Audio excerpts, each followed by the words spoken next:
रीति आज पुनः आपके सामने फेज ऑफ टीचिंग का तीसरा पार्ट लेकर प्रस्तुत हुई हूँ। अभी तक हम आपको इस टॉपिक का 2 वीडियो दिखा चुकी हूँ और ये मेरा तीसरा वीडियो होगा। आपने पहला वीडियो में शिक्षा की अवस्थाएं या शिक्षा के चरण के अर्थ और उसके कुछ मुख्य बिंदुओं के बारे में जाना। दूसरा जो हमारा सेकंड वीडियो था उसमें आपने फेजेस ऑफ टीचिंग के कितने प्रकार होते हैं, उसकी जो अवस्थाएं के कितने प्रकार होते हैं उसके बारे में जाना और उसके एक प्रकार की चर्चा हमने सेकंड वीडियो में किया था। ये हमारा तीसरा वीडियो है और इस तीसरे वीडियो में हम आपको जो फेजेस ऑफ टीचिंग का जो 3 प्रकार बताए थे, 3 पार्ट बताए थे, उसका दूसरा और तीसरा पार्ट का व्याख्या हम तीसरा पार्ट का व्याख्या यहाँ पे हम आपके सामने करेंगे। तो आप सबसे पहले ये ध्यान दें कि हमारा जो फेजेस ऑफ टीचिंग का जो 3 पार्ट था, पहला पार्ट जो हमारा था pre active phase, planning stage, तो उसमें हमने प्लान किया था, यानी उसमें शिक्षक प्लान करते हैं पाठ्य वस्तु का। और ये जो सेकेंड हमारा जो पॉइंट होता है, ये सेकेंड पॉइंट है इंटरेक्टिव फेज, इम्प्लीमेंटेशन स्टेज में। इसमें जो है क्रियान्वयन अवस्था है, यानी ये जो दूसरा स्टेज है हमारा, तो हमने जो प्लान किया, हमने जो प्लान बनाया, उसको हम किस तरह से सजीवता के साथ क्लास में लागू कर पाए और ये यथार्थ रूप में हमारे कक्ष में इसको ये लागू हो जाए और शिक्षक और छात्र के बीच में ये जो हमारी जो प्रशिक्षण की प्रक्रिया है ये सही रूप से चल पाए। इसमें हम लोग ये देखते हैं कि कक्ष के अंत क्रिया के रूप में इसमें शिक्षण अधिगम प्रक्रिया के उद्देश्यों की प्राप्ति कितनी होगी और उस उद्देश्य को प्राप्त करने के लिए हम लोग जो फर्स्ट में प्लान किए थे उसको हम लोग यहाँ पे क्रियान्वयन उसका करेंगे, उसको हम लोग यहाँ पे लागू करेंगे। तो उसके क्या क्या मुख्य बिंदु हैं वो आप ध्यान से देखेंगे। इसके क्या क्या मेन पॉइंट्स हैं ये आप लोग ध्यान से देखेंगे। ये हम आपको बोर्ड के माध्यम से दिखा रहे हैं। तो आप यहाँ पे ध्यान देंगे, फर्स्ट में हम आपको बताए थे pre active phase planning stage में content analysis, formation of teaching points, identification of objectives, writing methods of objective, selection of teaching method, selection of teaching device, selection of teaching techniques, selection of materials. तो यहाँ पे हमने ये सारा plan किया और ये सेकंड जो अभी हम जिसके लिए आपके सामने प्रस्तुत हुए हैं, इसके लिए ये मेरा इंटरेक्टिव फेज इम्प्लीमेंटेशन स्टेज जो है, इसमें हम आपको दिखाएंगे कि इस प्लान को कक्ष में हम कैसे लागू कर रहे हैं। तो सबसे पहले मेरा है परसेप्शन, प्रत्यक्षीकरण। उसके अंदर में परसेप्शन के अंदर में हमारा 2 पॉइंट आता है, टीचिंग लीडिंग और सोर्स ऑफ मोटिवेशन। तो हमारा जो प्रत्यक्षीकरण है, यानी हम जो देख रहे हैं कि हम यहाँ पे अपने प्लान को यहाँ पे लागू कर रहे हैं, क्रियान्वयन हो रहा है हमारे प्लान का, ये कितना सुचारू रूप से यहाँ पे हमारे धरातल में यथार्थ रूप से हम इसको लागू कर सकते हैं। तो सबसे पहले हम देखते हैं शिक्षण का मार्गदर्शन। हम जो यहाँ पे शिक्षण देने आए हैं, इस प्लान का, जिस प्लान को हम यहाँ पे लेके आए हैं उसको हम सही रूप से वहाँ पे लीड कर पा रहे हैं कि नहीं, क्रियान्वयन कर पा रहे हैं कि नहीं, लागू कर पा रहे हैं कि नहीं, यथार्थ रूप में हम उसको उतार पा रहे हैं कि नहीं। और यहाँ पे हमको प्रयत्न ये भी करना है कि हमारे द्वारा जो ये द्वितीय अवस्था क्रियान्वयन का रूप है हमारे सामने जो ये आती है, यहाँ नियोजन की प्रथम अवस्था में जो कुछ भी नियोजन किया जाता है उसी के क्रियान्वयन का प्रयत्न यहाँ पे किया जाता है। शिक्षण का वास्तविक क्रियात्मक स्वरूप यहाँ अध्यापक और विद्यार्थी के बीच में कक्ष अंत क्रिया के रूप में देखने को मिलेगा या देखने को मिलता है। अतः अंत क्रिया जितनी सजीव, जितनी यथार्थ और प्रभावपूर्ण होगी, उतनी ही सफलता निर्धारित शिक्षण अधिगम उद्देश्यों की प्राप्ति में मिल सकेगी। दूसरा है हमारा परसेप्शन के अंतर्गत दूसरा हमारा जो यहाँ पॉइंट है सोर्स ऑफ मोटिवेशन। स्टूडेंट, जब हम लोग कक्ष में कोई भी प्लान को लागू करने जाते हैं, यानी एक शिक्षक जब कक्ष में किसी भी प्लान को लागू करने जाते हैं तो उनको सबसे पहले ध्यान देना होता है कि सोर्स ऑफ मोटिवेशन, प्रेरणा के स्रोत, हम कितने मोटिवेट कर सकते हैं स्टूडेंट को, क्योंकि जो बच्चे होते हैं वो मोटिवेशन से ज्यादा सीखते हैं। मोटिवेशन से उनमें सीखने की इच्छा जागृत होती है, उनका मन खुश होता है और वो किसी भी चीज को सीखने के लिए तैयार रहते हैं। तो यहाँ पे हम परसेप्शन का जो 2 पॉइंट, प्रत्यक्षीकरण का जो 2 पॉइंट देखे, शिक्षण, मार्गदर्शन और प्रेरणा के स्रोत। यहाँ पे हमारा दूसरा पॉइंट है, पहला परसेप्शन हुआ और दूसरा है डायग्नोसिस यानी निदान।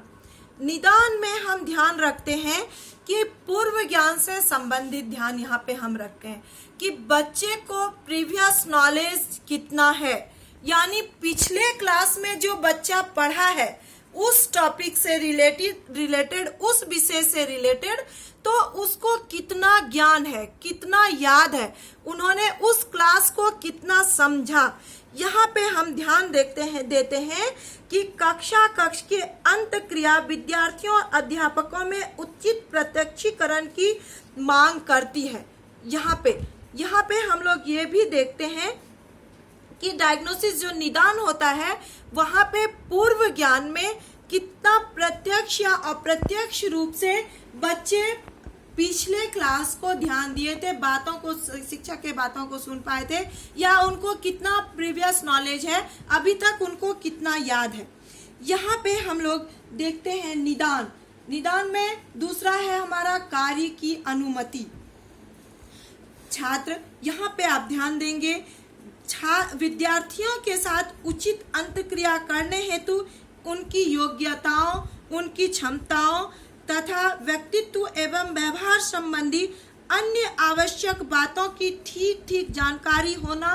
अति आवश्यक है। जब तक हमको बच्चे के स्तर के बारे में पता नहीं चलेगा, उनकी क्षमताओं के बारे में पता नहीं चलेगा, उनके मनोभाव के बारे में पता नहीं चलेगा, तब तक हम बच्चे को किसी भी कार्य की अनुमति, यानी हम उससे कुछ प्रश्न नहीं पूछ सकते हैं, हम उसको हम कुछ ऐसा नहीं कर सकते हैं कि आप मतलब उनको हम कुछ भार नहीं दे सकते हैं कि आपने क्यों नहीं समझा, यानी हम उनको कुछ अनुमति नहीं दे सकते हैं। यहाँ पे हम ये जानकारी रखेंगे कि सबसे पहले कि एक अध्यापक होने के नाते हम लोग ये ध्यान रखेंगे कि बच्चे को कार्य की अनुमति देने से पहले, उनसे प्रश्न पूछने से पहले उनके हाव भाव, उनकी योग्यता, उनकी क्षमता आदि का ध्यान हम यहाँ पे रखेंगे। तीसरा हमारा डायग्नोसिस के अंतर्गत ही आता है छात्रों का हाव भाव को जानना। जैसे कि हम पहले भी कार्य की अनुमति में भी आपको ये बता दिए थे कि अध्यापक विभिन्न तरह से छात्रों के हाव भाव को जान सकते हैं, क्योंकि जो शिक्षक होते हैं वो एक मनोवैज्ञानिक भी होते हैं। उनको छात्रों की मनोदशा जानने का उनके पास उतनी योग्यता होती है कि वे छात्रों के मनोभाव को जान पाए। तो यहाँ पे जो डायग्नोसिस है हमारा पॉइंट, यहाँ पे हम छात्रों के हाव भाव को जान के हम यहाँ पे निदान कर सकते हैं। जैसे अगर बच्चे को पूर्व ज्ञान से संबंधित जो भी ज्ञान उनको बताया गया था, जो दिया गया था, अगर उनको 100% वहाँ पे याद नहीं है तो हम वहाँ पे फिर से रिवाइज करवाएंगे, रिवीजन करवाएंगे, रिकॉल करवाएंगे, बच्चे को याद दिलवाएंगे। दूसरा हमारा कार्य की अनुमति है। हम जब ये देख लेंगे कि हमारा बच्चा उस बात को जो हम उसको समझाने की कोशिश कर रहे हैं वो सीख रहा है, वो समझ पा रहा है, तब फिर हम उसको कुछ अनुमति देंगे कि आप इसके विषय में हमको कुछ बताएं। और छात्रों के हाव भाव को हम लोग जब जानेंगे, एक्चुअली होता क्या है कि कक्ष में बहुत सारे ऐसे छात्र होते हैं कि वो मेंटली तो वहाँ पे प्रेजेंट होते हैं, फिजिकली तो वो वहाँ पे प्रेजेंट होते हैं, लेकिन मेंटली वहाँ पे वो एब्सेंट होते हैं। तो इस तरह से हम उसके इस सिचुएशन का भी निदान करेंगे। हाव भाव को देख के हम छात्रों की हर समस्याओं का निदान करेंगे। किस लिए?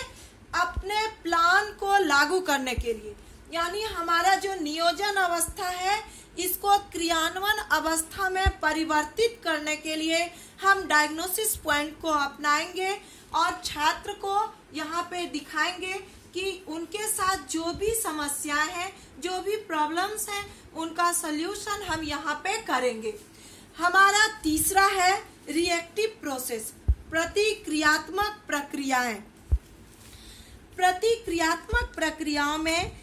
स्टूडेंट यहाँ पे आप ध्यान देंगे कि कक्ष अंत क्रिया प्रतिक्रिया से संबंधित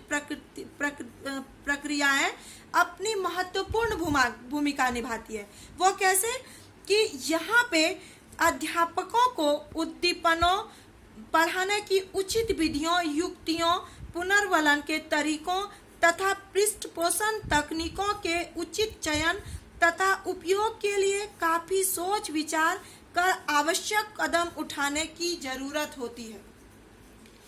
क्योंकि अगर हम बच्चे के साथ कुछ ऐसा करें कि जो बच्चा है वो वहाँ पे मानसिक रूप से उपस्थित नहीं है और हम बच्चे को प्रेशर दे रहे हैं कोई भी चीज बोलने के लिए, कोई भी चीज समझने के लिए, या फिर हम उसको कुछ ऐसा कर दे रहे हैं कि वो मानसिक रूप से और उदास हो जा रहा है, अपसेट हो जा रहा है, वो समझ नहीं पा रहा है, तो वहाँ पे बच्चे का सही पृष्ठपोषण, सही फीडबैक हमारे पास नहीं आता है। तो इस कार्य हेतु हम शिक्षकों को उद्दीपनों, विधियों, युक्तियों, पुनर्वलन के तरीके तब पृष्ठपोषण तकनीकों का प्रयोग करें। अगर बच्चे की स्थिति वहाँ पे शाब्दिक रूप से वहाँ पे वो जवाब देने के लिए तैयार नहीं है, तो वो कम से कम अशाब्दिक रूप से ही आपका वो सपोर्ट करे, समर्थन करे। जैसा कि हम लोग देखते हैं कि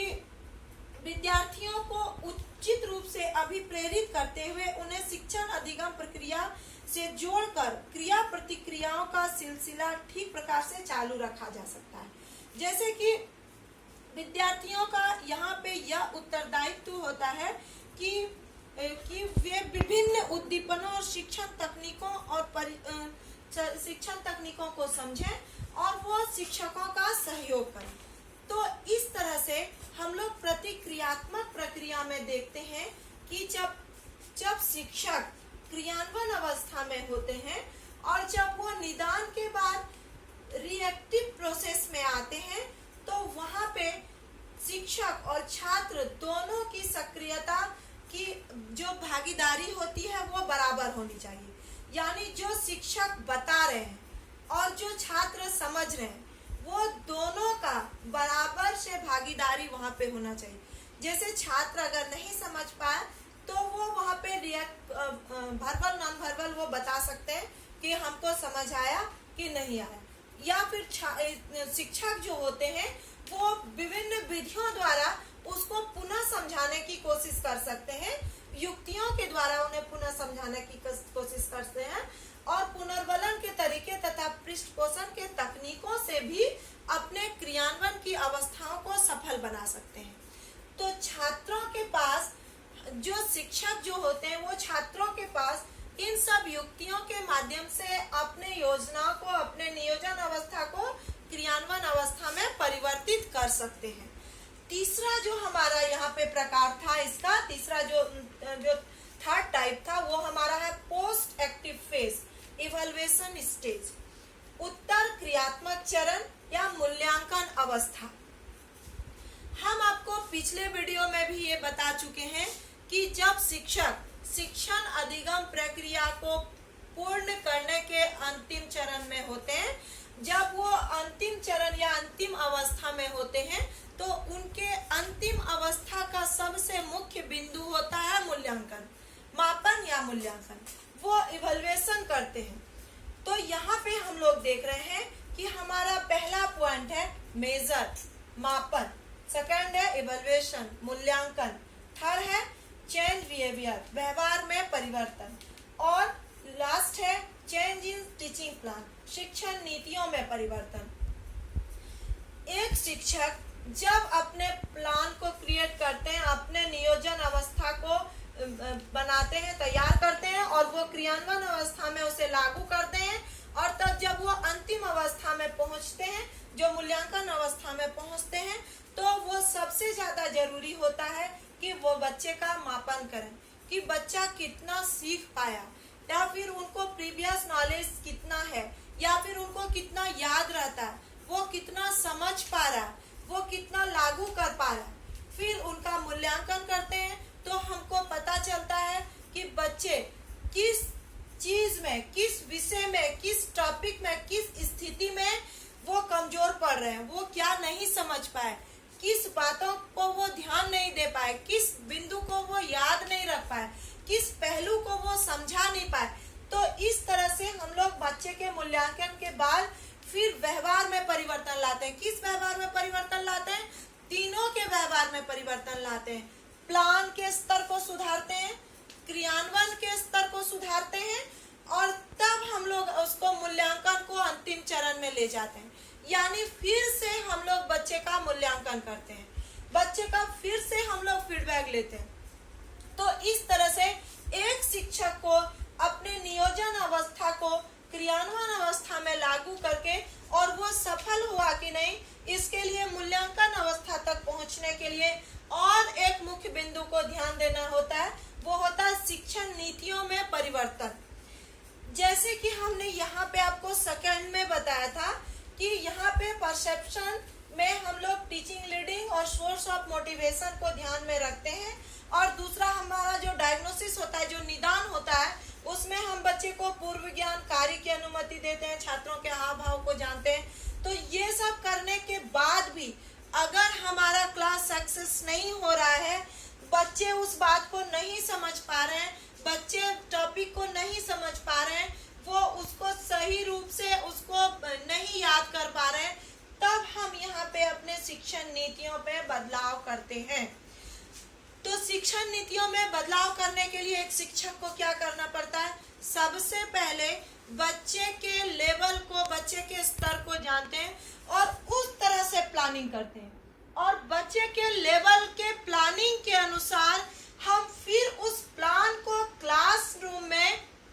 जो हमारी शिक्षण अधिगम प्रक्रिया का जो समय होता है, उसमें हम निश्चित समय में अपना क्रियान्वयन अवस्था के नीतियों में भी परिवर्तन लाते हैं। यानी यहाँ का भी हम फिर निदान में परिवर्तन लाते हैं, यहाँ के प्रतिक्रियात्मक क्रियाओं में परिवर्तन लाते हैं, शिक्षण विधियों में परिवर्तन लाते हैं, युक्तियों में परिवर्तन लाते हैं, टीचिंग मटेरियल में परिवर्तन लाते हैं, कौशलों में परिवर्तन लाते हैं, बच्चे को हाव भाव, बच्चे के हाव भाव के बच्चे को मानसिक स्थिति को ज्यादा समझने की कोशिश करते हैं, और इस प्रकार हम फिर परिवर्तन लाके अपने नीतियों में, अपने प्लान में, अपने विधियों में, अपने कौशलों में, अपने युक्तियों में, अपने मार्गदर्शन में, ये सब स्थितियों में हम परिवर्तन लाके और बच्चे को हम लोग फिर से सिखाते हैं, और तब उनका हम पुनः मूल्यांकन करते हैं।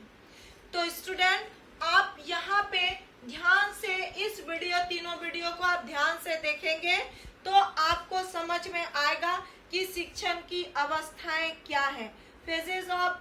टीचिंग क्या है। और ये जो आपको अभी तक हमने तीनों वीडियो में बताया, जो भी हम एक्सप्लेन किए, आप उसको ध्यान से सुने, उसको समझें, और आपको जो भी कंफ्यूजन है या जो भी डाउट्स है या इससे रिलेटेड अगर कोई क्वेश्चन है तो आप कमेंट्स बॉक्स में उसको जरूर डालें, इसको लाइक करें, अगर पसंद हो तो सब्सक्राइब करें, और आगे आपको और भी जो भी टॉपिक्स अगर आपको लगता है कि हमको ये टॉपिक जानना है तो आप उस बात को भी कमेंट्स बॉक्स में जरूर रखें। हम